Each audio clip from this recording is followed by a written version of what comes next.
I can't think of a worse environment for Daymare 1994 Sandcastle to exist in than firmly in the long shadow cast by its inspiration, the Resident Evil series.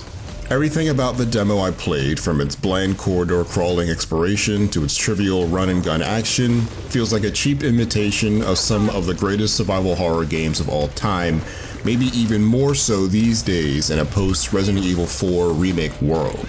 What's worse, there's almost nothing differentiating it from Capcom's zombie horror masterpieces save for the setting, which is understandably undercooked as my 20-minute demo was not nearly enough time to build a world or establish likable characters.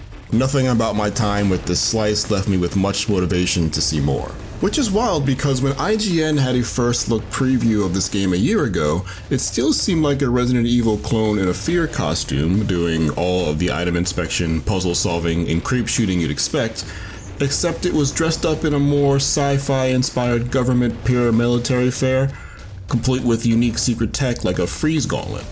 In this build, I got none of that.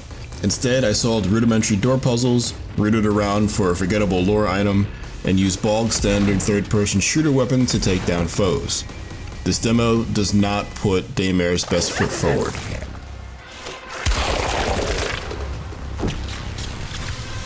Stepping into the shoes of Reyes, a member of a Homeland Security strike team called Hades, you're tasked with slinking through the dark halls of a compromised government facility in search for lost members of Section 8.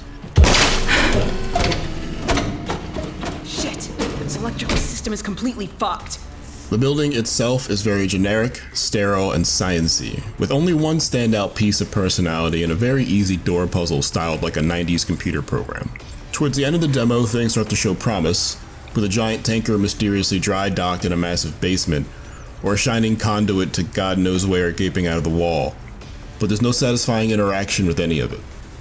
In fact, there's not a lot of interaction with anything at all besides scattered ammo and the occasional button that unlocks the next section of the map. Early on, you pick up an item that you have to examine in your inventory to reveal a key, but there's nothing else that you encounter that requires such inspection. Reyes' glove comes with a scanner that can pull data out of computers without having to physically interact with them.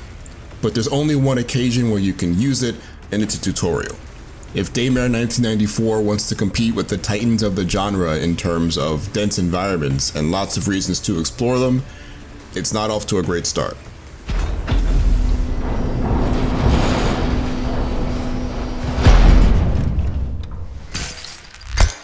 As things start to heat up, monsters appear, with the twist being that the menace isn't the reanimated corpses of slain soldiers and scientists, but the sentient balls of energy that electrify them back to life. Putting one of the slobbering ghouls down releases the ball lightning from its body, freeing it to find another corpse to possess. This was admittedly very cool in theory, but in practice it was only ever a factor the first time I encountered bad guys. The only other sections, where a handful ran down a hallway to get easily dispatched, and at the end, where I was encouraged not to fight a group that chased me through a door, showed little potential for the dynamic race against the light that the first encounter suggests. It also doesn't help that these were the only enemy type. If this was my first impression of Daymare 1994 Sandcastle, I don't think I'd be very interested in another one. Knowing that this game has more to offer outside of the boundaries of the sneak peek has me willing to keep my optimism somewhat alive, despite how underwhelming almost all of what I played was.